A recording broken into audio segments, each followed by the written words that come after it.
ನಿಮಗೆ ಈಗಾಗಲೇ ತಿಳಿದಿರಬಹುದು, ಈ ವಿಭವ ಇರುವಂತಹ ಬ್ಯಾಟರಿಯನ್ನ ರೋಧ ಇರುವಂತಹ ರೋಧಕದ ಜೊತೆ ಜೋಡಿಸಿದ್ರೆ ನಮಗೆ ಒಂದು ನಿರ್ದಿಷ್ಟ ಪ್ರಮಾಣದ ಪ್ರವಾಹ ಸಿಗತ್ತೆ. ಮತ್ತೆ ಇಲ್ಲಿರುವಂತಹ ಪ್ರವಾಹ ಎಷ್ಟು ಹರಿತಾ ಇದೆ ಅನ್ನೋದನ್ನ ನಾವು ಓಮ್ನ ನಿಯಮವನ್ನ ಬಳಸ್ಕೊಂಡು ತಿಳಿದುಕೊಳ್ಳಬಹುದು ಅಲ್ವಾ? ಹಾಗಾದ್ರೆ ಓಮ್ನ ನಿಯಮ ಏನ್ ಹೇಳುತ್ತೆ? ಈ ಹರಿಯುವ ಪ್ರವಾಹದ ಜೊತೆಗೆ ರೋಧವನ್ನ ನಾವು ಗುಣಿಸಿದ್ರೆ ನಮಗೆ ವಿದ್ಯುತ್ ವಿಭವ ಸಿಗುತ್ತೆ ಅಂತ ಇಲ್ಲಿ ನಮಗೆ ಹೇಳ್ತಾ ಇದೆ. ಹಾಗಾಗಿ ಈ ಓಮ್ನ ನಿಯಮ ನಮಗೆ ರೋಧವನ್ನ ಕಂಡುಹಿಡಿಯೋದಕ್ಕೆ ಸಹಾಯ ಮಾಡ್ತಾ ಇದೆ. ಇಲ್ಲಿ ಅನ್ವಯಿಸುವಂತಹ ವಿಭವವನ್ನ ಅದರಲ್ಲಿ ಹರಿಯುತ್ತಿರುವಂತಹ ಪ್ರವಾಹದಿಂದ ನಾವು ಭಾಗಿಸಿದ್ರೆ ನಮಗೆ ರೋಧ ಸಿಗತ್ತೆ. ಹಾಗೂ ಈ ರೋಧವನ್ನ ಓಮ್ನಿಂದ ಅಳೆಯಲಾಗುತ್ತೆ. ಈಗ ನಾನಿಲ್ಲಿರುವಂತಹ ತಪ್ಪು ಕಲ್ಪನೆಯನ್ನ ನಿಮ್ಗೆ ತಿಳಿಸೋದಕ್ಕೆ ಇಷ್ಟಪಡ್ತೀನಿ. ನೋಡಿ, ಈ ಮಂಡಲದಲ್ಲಿ ನಮ್ಗಿರುವಂತಹ ರೋಧ, ಪ್ರವಾಹ, ವಿಭವವನ್ನ ನೀವು ನೋಡ್ತಾ ಇದ್ದೀರಾ. ಕೆಲವರು ಹೇಳ್ತಾರೆ, ಈ ವಿಭವವನ್ನ ನಾವು ಹೆಚ್ಚಿಸಿದ್ರೆ ನೋಡಿ ಈ ರೋಧ ಹೆಚ್ಚುತ್ತೆ ಅಂತ. ಅದು ತಪ್ಪು ಕಲ್ಪನೆ. ನೋಡಿ, ವಿಭವವನ್ನ ಹೆಚ್ಚಿಸಿದ್ರೆ ನಮಗ್ ಹೆಚ್ಚಾಗೋದು ಪ್ರವಾಹ. ಹಾಗಾಗಿ ನಮಗ್ ಸಿಗುವಂತಹ ರೋಧ ಇಲ್ಲಿ ಯಾವಾಗ್ಲೂ ಸ್ಥಿರಾಂಕವಾಗಿರುತ್ತೆ. ಅಂದ್ರೆ ಹಿಂದಿನ ವಿಡಿಯೋದಲ್ಲಿ ನಾನು ನಿಮಗೆ ಹೇಳಿದ್ದೆ, ಈ ವಿಭವ ಹಾಗೂ ಪ್ರವಾಹ ಒಂದೇ ಅನುಪಾತದಲ್ಲಿ ಹೆಚ್ಚಿಸ್ತಾ ಹೋಗುತ್ತೆ. ಹಾಗಾಗಿ ನಮಗ್ ಸಿಗುವಂತ ರೋಧ ಕೂಡ ಸ್ಥಿರಾಂಕವಾಗಿರುತ್ತೆ. ರೇಖಾನಕ್ಷೆಯಲ್ಲಿ ಹೇಗೆ ನೇರ ಗೆರೆ ಬರ್ತಿತ್ತಲ್ಲ ಅದೇ ರೀತಿ. ಹಾಗಾಗಿ ಇಲ್ಲಿ ವಿಭವ ಹೆಚ್ಚಿದ್ರೆ ಪ್ರವಾಹ ಹೆಚ್ಚುತ್ತೆ ಹೊರತಾಗಿ ರೋಧವಲ್ಲ. ಆಗ ನೀವು ಹೇಳ್ಬೋದು ಇದು ಒಂದು ಓಮಿಕ್ ವಸ್ತು ಅಂತ. ಅಂದ್ರೆ ಆ ನಿರ್ದಿಷ್ಟ ವಸ್ತು ಓಮ್ನ ನಿಯಮವನ್ನ ಪಾಲಿಸ್ತಾ ಇದೆ ಅಂತ. ಇಲ್ಲಿ ಒಂದು ನೀವು ತಿಳ್ಕೊಳ್ಬೇಕಾಗಿರೋದು ಏನಂದ್ರೆ, ಮಂಡಲಕ್ಕೆ ನಾವು ಮಿತಿ ಮೀರಿ ಪ್ರವಾಹವನ್ನ ಕೊಟ್ರೆ ಅಥವಾ ಬ್ಯಾಟರಿ ಒಳಗಿನ ವಿದ್ಯುತ್ ವಿಭವ ಮಿತಿ ಮೀರಿ ಕೊಟ್ಟಾಗ ಮಾತ್ರ ರೋಧ ಸ್ಥಿರವಾಗಿ ನಮಗೆ ಕಂಡು ಬರೋದಿಲ್ಲ. ಹಾಗಾಗಿ ಇದರಲ್ಲಿರುವಂತಹ ಕಾರ್ಯಾಚರಣೆ ಮಿತಿಯಾಗಿರ್ಬೇಕು. ಆ ಮಿತಿಯೊಳಗಿದ್ದರೆ ಮಾತ್ರ ಓಮ್ಗಳಲ್ಲಿ ನಾವು ಅಳೆಯುವಾಗ ರೋಧ ಸ್ಥಿರವಾಗಿ ಕಂಡು ಬರುತ್ತೆ. ಹಾಗಾಗಿ ಈ ರೋಧವನ್ನ ನಾವು ವಿದ್ಯುತ್ ವಿಭವ ಮತ್ತು ಪ್ರವಾಹದಿಂದ ವ್ಯಾಖ್ಯಾನ ಮಾಡ್ತೀವಿ. ಆದ್ರೆ ಅವುಗಳ ಮೇಲೆ ಈ ರೋಧ ಅವಲಂಬಿತವಾಗಿರೋದಿಲ್ಲ. ಯಾಕಂದ್ರೆ ಅದು ಒಂದು ಸ್ಥಿರವಾದ ಅಂಶ. ಈಗ ನೀವು ಕೇಳ್ಬಹುದು, ಹಾಗಾದ್ರೆ ನಾವು ಈ ರೋಧವನ್ನ ಬದಲಾಯಿಸೋದಕ್ಕೆ ಏನ್ ಮಾಡ್ಬೇಕು ಅಂತ. ಆಗ ನಾವೇನ್ ಮಾಡ್ಬೇಕು ಅಂದ್ರೆ, ಈ ರೋಧಕದ ಭೌತಿಕ ಗುಣಗಳನ್ನ ನಾವು ಬದಲಾಯಿಸಬೇಕು. ಅಂದ್ರೆ ಗಾತ್ರ ಅಥವಾ ಬಳಸಿರುವಂತಹ ವಸ್ತು, ಉದ್ದ, ದಪ್ಪ ಅಥವಾ ಆಕಾರಗಳನ್ನು ಕೂಡ ಬದಲಾಯಿಸಿದರೆ ನಮಗೆ ರೋಧ ಕೂಡ ಬದಲಾಗುತ್ತೆ. ಅದನ್ನ ಹೇಗೆ ಮಾಡುದು ಅಂತ ನೋಡೋಣ. ಅದಕ್ಕಾಗಿ ನಾನೀಗ ರೋಧಕದ ಭಾಗವಷ್ಟೇ ಪರಿಗಣಿಸ್ತಾ ಇದ್ದೀನಿ. ನೋಡಿ, ಅದು ಈ ರೀತಿಯಾಗಿ ಕಂಡು ಬರ್ತಾ ಇದೆ. ಅಂದ್ರೆ ಒಂದು ತುದಿಯಿಂದ ತಂತಿ ಒಳಗೆ ಹೋಗ್ತಾ ಇದೆ, ನಂತರ ಒಂದು ಸಿಲಿಂಡರ್, ನಂತರ ಅದೇ ತಂತಿ ಇನ್ನೊಂದು ತುದಿಯಿಂದ ಆಚೆ ಬರ್ತಾ ಇದೆ. ಈ ರೋಧಕದಲ್ಲಿರುವಂತಹ ರೋಧ ಇದರ ಉದ್ದದ ಮೇಲೆ ಅವಲಂಬಿತವಾಗಿರುತ್ತೆ. ಇನ್ನೊಂದು ಅಂಶ ಅಂದ್ರೆ, ಕೇವಲ ಉದ್ದದ ಮೇಲೆ ಅಷ್ಟೇ ಅಲ್ಲ, ಈ ಸಿಲಿಂಡರ್ನ ಅಡ್ಡ ಭಾಗದ ಮೇಲೂ ಕೂಡ ರೋಧ ಅವಲಂಬಿತವಾಗಿರುತ್ತೆ. ನೋಡಿ, ಇಲ್ಲಿ ಈ ಭಾಗವನ್ನೇ ಅಡ್ಡ ವಿಭಾಗೀಯ ಪ್ರದೇಶ ಅಂತ ಕರಿತೀವಿ. ಯಾಕಂದ್ರೆ ನೋಡಿ, ಇದರಲ್ಲಿರುವಂತಹ ಪ್ರವಾಹ ಇದೇ ದಿಕ್ಕಿನಲ್ಲಿ ಹರಿಯುತ್ತೆ. ಹೀಗಾಗಿ ಇಲ್ಲಿ ರೋಧಕವನ್ನ ಉದ್ದಗೊಳಿಸಿದ್ರೆ ಪ್ರವಾಹ ಹೆಚ್ಚು ಹರಿಯುತ್ತೆ. ಆ ಮಾರ್ಗದಲ್ಲಿ ಹೆಚ್ಚು ಪ್ರವಾಹ ಹರಿತಾ ಇದೆ ಅಂದ್ರೆ ಅದರಲ್ಲಿರುವಂತಹ ರೋಧ ಕೂಡ ಹೆಚ್ಚಿಸುತ್ತೆ ಅಲ್ವಾ? ಹಾಗಾದ್ರೆ ಪ್ರವಾಹ ಹೆಚ್ಚು ಹರಿತಾ ಇದೆ ಅಂದ್ರೆ ರೋಧ ಕೂಡ ಹೆಚ್ಚಿಸ್ತಾ ಇದೆ.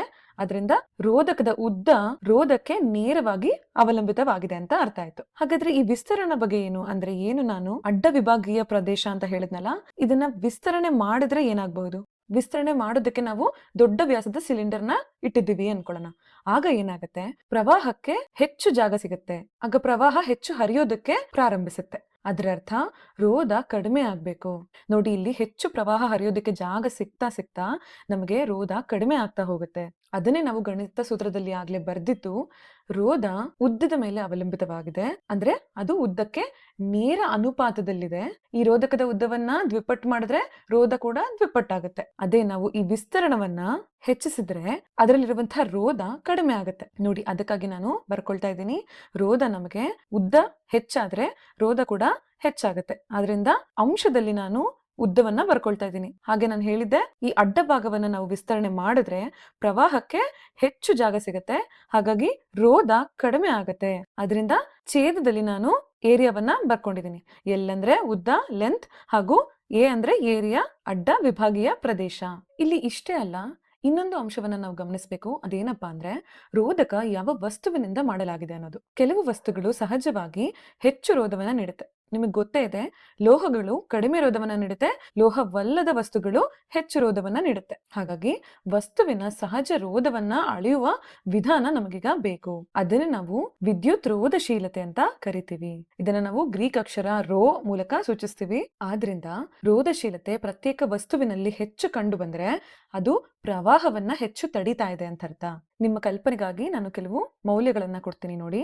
ಕಾಪರ್ ಅಂದರೆ ತಾಮ್ರದ ರೋಧಶೀಲತೆ 1.68 ಇಂಟು 10⁻⁻8 ಅಂದ್ರೆ ಇದು ಒಂದು ಲೋಹ ಆಗಿರೋದ್ರಿಂದ ಇದರ ರೋಧಶೀಲತೆ ಕಡಿಮೆ ಇರುತ್ತೆ. ನಿಮಗೆ ರಬ್ಬರ್ ಗೊತ್ತೇ ಇದೆ, ರಬ್ಬರ್ ಲೋಹವಲ್ಲ, ಹಾಗಾಗಿ ಅದು ಹೆಚ್ಚಿನ ರೋಧಶೀಲತೆಯನ್ನ ಅಂದ್ರೆ 10⁻13 ರೋಧಶೀಲತೆಯನ್ನ ಹೊಂದಿದೆ. ಹಾಗಾಗಿ ಈ ತಾಮ್ರ ವಿದ್ಯುತ್ ವಾಹಕವಾಗಿ ಕೆಲಸ ಮಾಡುತ್ತೆ ಹಾಗೂ ರಬ್ಬರ್ ವಿದ್ಯುತ್ ನಿರೋಧಕವಾಗಿ ಕೆಲಸ ಮಾಡುತ್ತೆ. ಹೀಗಾಗಿ ಪ್ರತಿ ವಸ್ತುವಿನ ರೋಧ ಅದರಲ್ಲಿರುವಂತಹ ರೋಧಶೀಲತೆಯ ಮೇಲೆ ನೇರವಾಗಿ ಅವಲಂಬಿತವಾಗಿರುತ್ತೆ. ನೋಡಿ, ನಾನು ರೋಧಶೀಲತೆಯನ್ನ ಈ ಉದ್ದ ಡಿವೈಡೆಡ್ ಬೈ ಏರಿಯಾಗೆ ಗುಣಿಸ್ತಾ ಇದ್ದೀನಿ. ಹೀಗಾಗಿ ಇಲ್ಲಿರುವಂತಹ ಈ ಉದ್ದವನ್ನ ನಾವು ಅಡ್ಡ ಪ್ರದೇಶದಲ್ಲಿ ಭಾಗಿಸಿದ ಮೌಲ್ಯಕ್ಕೆ ಈ ರೋಧಶೀಲತೆಯನ್ನ ಗುಣಿಸಿದಾಗ ನಮಗೆ ಈ ವಸ್ತುವಿನಲ್ಲಿ ಇರುವಂತಹ ರೋಧ ಸಿಗತ್ತೆ. ಅಥವಾ ನಾವು ವಸ್ತುವಿನ ರೋಧಶೀಲತೆಯನ್ನ ಕಂಡು ಹಿಡಿಯೋಕೆ ನೋಡಿ ಈ ರೀತಿ ಬರ್ಕೊಳ್ಬಹುದು ಇದೇ ಸೂತ್ರವನ್ನ. ರೋಧ ಇಂಟು ಅಡ್ಡ ಪ್ರದೇಶ ಡಿವೈಡೆಡ್ ಬೈ ಉದ್ದವನ್ನ ನಾವು ಮಾಡ್ಕೊಳ್ಬೇಕು. ನೋಡಿ, ಈ ಅಡ್ಡ ಪ್ರದೇಶ ಎಡಭಾಗಕ್ಕೆ ಹೋದಾಗ ಅಂಶಕ್ಕೆ ಹೋಗುತ್ತೆ, ನಂತರ ಈ ಉದ್ದ ಛೇದಕ್ಕೆ ಬರ್ತಾ ಇದೆ ಇಲ್ಲಿ ಅಲ್ವಾ. ಹಾಗಾಗಿ ನಮ್ಗೆ ಇವಾಗ ರೋಧಕ್ಕೆ ಹಾಗೂ ರೋಧಶೀಲತೆಗೆ ಸೂತ್ರ ಸಿಕ್ಕಿದೆ. ಇನ್ನು ರೋಧಶೀಲತೆಯ ಘಟಕಗಳಿಗೆ ಬಂದ್ರೆ ನೋಡಿ, ರೋಧಕ್ಕೆ ಓಂ ಘಟಕ ಅಂತ ನಮಗ್ ಗೊತ್ತು. ಹಾಗೆ ಅಡ್ಡ ಪ್ರದೇಶಕ್ಕೆ ಮೀಟರ್ ಸ್ಕ್ವೇರ್ ಡಿವೈಡೆಡ್ ಬೈ ಉದ್ದಕ್ಕೆ ಮೀಟರ್. ಈಗ ನಮಗೆ ಏನ್ ಸಿಗುತ್ತೆ, ಸ್ಕ್ವೇರ್ ನಲ್ಲಿರುವಂತಹ 1 m ಹಾಗೂ ಛೇದದಲ್ಲಿರುವಂತಹ 1 m ಕ್ಯಾನ್ಸಲ್ ಆಗುತ್ತೆ ಹಾಗೂ ಉಳಿದಿರುವಂತಹ ಓಂ ಮೀಟರ್ ನಮಗೆ ರೋಧಶೀಲತೆಯ ಘಟಕವಾಗಿ ಸಿಗುತ್ತೆ. ನಿಮಗೆ ನೆನ್ಪಿಟ್ಕೊಳ್ಳೋದಕ್ಕೆ ಸಹಾಯ ಮಾಡೋದಕ್ಕೆ ನಾನು ಈ ರೀತಿಯಾಗಿ ಬರ್ಕೊಂಡಿದ್ದೀನಿ ನೋಡಿ. ಇಲ್ಲಿರುವಂತಹ ರೀಪ್ಲೇ ಅನ್ನೋ ಪದ ನೀವು ನೆನ್ಪಿಟ್ಕೊಂಡ್ರೆ ನೋಡಿ, ಇಲ್ಲಿರುವಂತಹ ಆರ್ ಸಿಗುತ್ತೆ ಹಾಗೂ ಈ ರೋ ಪಿ ಆಕಾರದಲ್ಲಿ ಇರೋದಕ್ಕೆ ಕಾರಣ ಇಲ್ಲಿ ರೋ ಅನ್ನ ಬರ್ಕೊಂಡಿದ್ದೀನಿ, ನಂತರ ಎಲ್ ಅನ್ನ ಬರ್ಕೊಂಡಿದ್ದೀನಿ, ಹಾಗೆ ಇಲ್ಲಿ ಎ ಕೂಡ ಬರ್ಕೊಂಡಿದ್ದೀನಿ. ಈ ರೀಪ್ಲೇ ಅನ್ನೋ ಪದದಲ್ಲೇ ನಿಮಗೆ ಈ ಸೂತ್ರ ನೆನಪಾಗುತ್ತೆ. ಇದು ನಿಮಗೆ ಸಹಾಯ ಆಗುತ್ತೆ ಅಂತ ಭಾವಿಸ್ತಾ ಮುಂದೆ ಹೋಗ್ತಾ ಇದ್ದೀನಿ. ಈಗ ನಾನು ರೋಧಶೀಲತೆಯ ಬಗ್ಗೆ ಮಾತನಾಡ್ತಿರೋದ್ರಿಂದ ವಿದ್ಯುತ್ ವಾಹಕತೆ ಬಗ್ಗೆ ಕೂಡ ಮಾತನಾಡ್ಬೇಕು. ಏನಪ್ಪಾ ಇದು ಅಂದ್ರೆ, ರೋಧಶೀಲತೆ ಅಂದ್ರೆ ಒಂದು ವಸ್ತುವಿನ ಪ್ರವಾಹವನ್ನ ಎಷ್ಟು ತಡಿತಾ ಇದೆ ಎಂಬುದರ ಅಳತೆ ಅಲ್ವಾ. ಅದೇ ರೀತಿ ವಾಹಕತೆ ಅಂದ್ರೆ ಒಂದು ವಸ್ತು ಪ್ರವಾಹವನ್ನ ಎಷ್ಟು ಸುಲಭವಾಗಿ ಹರಿಯೋದಕ್ಕೆ ಸಹಾಯ ಮಾಡ್ತಿದೆ ಅನ್ನೋದರ ಅಳತೆ. ಹಾಗಾಗಿ ಈ ರೋಧಶೀಲತೆ ಹಾಗೂ ವಿದ್ಯುತ್ ವಾಹಕತೆ ವ್ಯತಿರೇಕ ಅನುಪಾತದಲ್ಲಿದ್ದಾವೆ ಅಂತ ನಾವು ಹೇಳಬಹುದು. ಅಂದ್ರೆ ಒಂದಕ್ಕೊಂದು ವಿರುದ್ಧವಾಗಿ ಕೆಲಸ ಮಾಡ್ತವೆ. ಈ ವಿದ್ಯುತ್ ವಾಹಕತೆಯನ್ನ ನಾವು ಸಿಗ್ಮಾದಿಂದ ಸೂಚಿಸ್ತೀವಿ. ಹಾಗಾಗಿ ರೋಧಶೀಲತೆ is equal to 1 divided by ವಿದ್ಯುತ್ ವಾಹಕತೆ. ಇದರ ಅರ್ಥ ಒಂದಕ್ಕೊಂದು ವ್ಯತಿರೇಕ ಅನುಪಾತದಲ್ಲಿದೆ ಅಂತ. ಈ ಸಿಗ್ಮಾ ಕೂಡ ಈ ರೋ ರೀತಿ ಒಂದು ಗ್ರೀಕ್ ಅಕ್ಷರ. ಇವೆರಡು ವ್ಯತಿರೇಕ ಸಂಬಂಧದಲ್ಲಿರೋದ್ರಿಂದ ನಾವು ಈ ರೀತಿಯಾಗಿ ಕೂಡ ಬರ್ಕೊಳ್ಬಹುದು. Sigma is equal to 1 divided by rho. ಅಂದ್ರೆ ಒಂದನ್ನ ನಾವು ರೋಧಶೀಲತೆಯಿಂದ ಭಾಗಿಸಿದ್ರೆ ನಮಗೆ ವಿದ್ಯುತ್ ವಾಹಕತೆ ಸಿಗುತ್ತೆ, ಅಥವಾ ಒಂದನ್ನ ನಾವು ವಿದ್ಯುತ್ ವಾಹಕತೆಯಿಂದ ಭಾಗಿಸಿದ್ರೆ ನಮಗೆ ರೋಧಶೀಲತೆ ಸಿಗುತ್ತೆ. ಆದ್ರಿಂದ ಈ ಎರಡು ಮೌಲ್ಯಗಳಲ್ಲಿ ಒಂದು ಮೌಲ್ಯ ನಮಗೆ ತಿಳಿದಿದ್ರು ಕೂಡ ಇನ್ನೊಂದು ಮೌಲ್ಯ ನಮಗೆ ಸಿಗ್ತಾ ಹೋಗುತ್ತೆ. ಈಗ ನಾನು ಮತ್ತೆ ರೋಧಕಕ್ಕೆ ಹಿಂದಿರುಗ್ತಾ ಇದ್ದೀನಿ. ನಾನು ಆಗ್ಲೇ ಹೇಳಿದ್ದೆ, ರೋಧಶೀಲತೆ ಹೆಚ್ಚಿಸಿದ್ರೆ ನಮ್ಗೆ ರೋಧ ಕೂಡ ಹೆಚ್ಚುತ್ತೆ ಅಂತ ಅಲ್ವಾ. ಹಾಗೆ ರೋಧಕದ ಉದ್ದ ಹೆಚ್ಚಿಸಿದ್ರೆ ರೋಧ ಕೂಡ ಹೆಚ್ಚುತ್ತೆ. ಅದ್ರ ಜೊತೆಗೆ ರೋಧಕದ ವಿಸ್ತೀರ್ಣದಿಂದ ನಾವು ಭಾಗಿಸಿದ್ರೆ ನಮಗೆ ರೋಧ ವಿಸ್ತರಣಕ್ಕೆ ವ್ಯತಿರೇಕ ಅನುಪಾತದಲ್ಲಿದೆ ಅಂತ ನಾನು ಸ್ಪಷ್ಟಪಡಿಸಿದ್ದೆ. ಇದನ್ನ ಅರ್ಥ ಮಾಡ್ಕೊಂಡು ನಾವೊಂದು ನೀರಿನ ಉಪಮಾನವನ್ನ ನೋಡ್ತಾ ಹೋಗೋಣ. ವಿವಿಧ ಪೈಪ್ಗಳು ನೀರಿನ ಹರಿವಿಗೆ ವಿಭಿನ್ನ ಪ್ರಮಾಣದ ರೋಧವನ್ನ ನೀಡುತ್ತೆ. ಈ ಪೈಪ್ ನಲ್ಲಿ ಈಗ ನೀರು ಹರಿಯೋದಕ್ಕೆ ಈ ಭಾಗದಿಂದ ಶುರು ಮಾಡ್ತಾ ಇದೆ ಅಂತ ಭಾವಿಸೋಣ. ನಂತರ ಅದೇ ಪೈಪ್ ನಲ್ಲಿ ಒಂದು ಕಿರಿದಾದ ಭಾಗವಿದೆ ನೋಡಿ, ಇಲ್ಲಿ ಕಾಣಿಸ್ತಿದ್ಯಲ್ಲ, ಅದೇ ರೀತಿ ಆ ನೀರ್ ಹರಿಯುವಾಗ ಪೈಪ್ ಕಿರಿದಾದ ಜಾಗದಲ್ಲಿ ಹೆಚ್ಚು ಪ್ರತಿರೋಧ ಉಂಟು ಮಾಡುತ್ತೆ. ಅಂದ್ರೆ ಕಿರಿದಾದ ಪ್ರದೇಶಗಳು ನೀರಿನ ರೋಧಕಗಳಂತೆ ವರ್ತಿಸ್ತವೆ. ಈ ಕಿರಿದಾದ ಭಾಗದ ವಿಸ್ತರಣ ಕಡಿಮೆ ಇರೋದ್ರಿಂದ ರೋಧ ಹೆಚ್ಚಿಸ್ತಾ ಇದೆ. ಹೇಗೆ ನಾನು ಹೇಳಿದ್ದೆ ಅಲ್ವಾ, ವಿಸ್ತರಣ ಹೆಚ್ಚಿಸ್ತಾ ಹೋದಾಗ ನಮಗೆ ರೋಧ ಕಡಿಮೆ ಆಗುತ್ತೆ ಅಂತ. ಹಾಗಾಗಿ ಇಲ್ಲಿ ವಿಸ್ತರಣ ನಾವು ಕಡಿಮೆ ಮಾಡಿದಾಗ ರೋಧ ಹೆಚ್ಚುತ್ತಾ ಇದೆ. ಹಾಗಾಗಿ ಇಲ್ಲಿ ನೀರು ಹರಿಯೋದಕ್ಕೆ ಇನ್ನಷ್ಟು ಕಷ್ಟ ಆಗ್ತಾ ಇದೆ. ಹೀಗಾಗಿ ಪ್ರವಾಹದ ರೀತಿ ಈ ನೀರಿನಲ್ಲೂ ಕೂಡ ವಿಸ್ತರಣ ಪ್ರದೇಶ ಕಿರಿದಾದಾಗ ರೋಧ ಹೆಚ್ಚುತ್ತಾ ಇದೆ. ಹಾಗೆ ಈ ಪೈಪ್ನ ಉದ್ದ ಕೂಡ ಹೆಚ್ಚಿದಾಗ ರೋಧ ಹೆಚ್ಚುತ್ತೆ. ನಾವು ಹೇಗೆ ಪ್ರವಾಹ ಹರಿಯೋದಕ್ಕೆ ಬ್ಯಾಟರಿಯಿಂದ ಬಳಸುವಂತಹ ವಿಭವವನ್ನ ಪರಿಗಣಿಸ್ತೀವೋ ಅದೇ ರೀತಿ ಇಲ್ಲಿ ನೀರು ಹರಿಯೋದಕ್ಕೆ ಕೂಡ ನಾವು ಒತ್ತಡವನ್ನ ನೀಡಬೇಕಾಗತ್ತೆ. ಹೀಗಾಗಿ ಈ ಉಪಮಾನ ನಮಗೆ ಪ್ರವಾಹ ಹೇಗೆ ಹರಿಯುತ್ತೆ ಹಾಗೂ ರೋಧ ಹೇಗೆ ವರ್ತಿಸುತ್ತೆ ಅಂತ ಅರ್ಥ ಮಾಡ್ಕೊಳ್ಳೋದಕ್ಕೆ ಸಹಾಯ ಮಾಡ್ತಿದೆ. ನೋಡಿ, ಈ ನೀರನ್ನ ನಾವು ಪ್ರವಾಹದಲ್ಲಿ ಎಲೆಕ್ಟ್ರಾನ್ಗಳು ಹರಿಯುವಂತೆ ಪರಿಗಣಿಸೋಣ ಹಾಗೂ ಇದರಲ್ಲಿರುವಂತಹ ಒತ್ತಡವನ್ನ ನಾವು ವಿದ್ಯುತ್ ವಿಭವಕ್ಕೆ ಪರಿಗಣಿಸಬಹುದು. ಈ ನೀರು ಹರಿಯುವಿಕೆಗೆ ನಾವು ನೇರವಾಗಿ ಪ್ರವಾಹ ಹರಿಯುವಿಕೆಯನ್ನ ಹೋಲಿಸಬಹುದು. ಹಾಗಾಗಿ ಪೈಪ್ನ ಉದ್ದ ಹೆಚ್ಚಿಸಿದಂತೆ ನಮಗೆ ರೋಧ ಕೂಡ ಹೆಚ್ಚುತ್ತೆ. ನಂತರ ಈ ವಿಸ್ತರಣ ಪ್ರದೇಶ ಹೆಚ್ಚಿಸಿದಷ್ಟು ನಮಗೆ ರೋಧ ಕಡಿಮೆ ಆಗುತ್ತೆ. ಇದೆರಡು ವ್ಯತಿರೇಕ ಅನುಪಾತದಲ್ಲಿದೆ ಹಾಗೂ ರೋಧ ಮತ್ತು ಉದ್ದ ನೇರವಾದ ಅನುಪಾತದಲ್ಲಿದ್ದಾವೆ. ಈ ಉದಾಹರಣೆಯಿಂದ ಸ್ವಲ್ಪ ಮಟ್ಟಿನ ಸ್ಪಷ್ಟತೆ ಬಂದಿರಬಹುದು ಅನ್ಕೊಳ್ತೀನಿ. ಇನ್ನಷ್ಟು ಸ್ಪಷ್ಟತೆಗೆ ಒಂದು ಪ್ರಾಬ್ಲಮ್ ಅನ್ನ ನೋಡೋಣ. ಏನ್ ಕೊಟ್ಟಿದ್ದಾರೆ?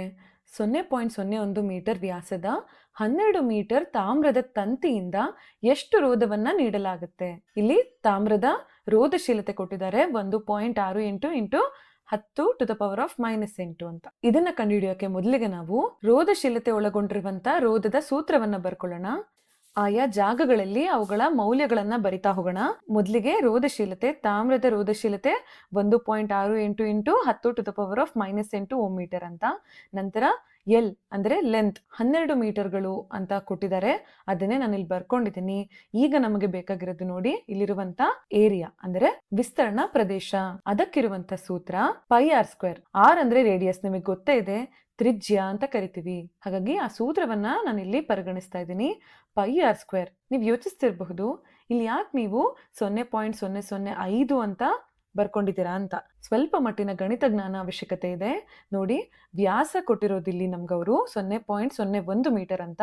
ನಮ್ಗೆ ತ್ರಿಜ್ಯ ಬೇಕಾದಲ್ಲಿ ಈ ವ್ಯಾಸಕ್ಕೆ ನಾವು 2ರಿಂದ ಭಾಗಿಸಿದ್ರೆ ನಮಗೆ 0.005 ಮೀಟರ್ ಸ್ಕ್ವೇರ್ ಅಷ್ಟು ಮೌಲ್ಯ ಸಿಗ್ತಾ ಹೋಗುತ್ತೆ.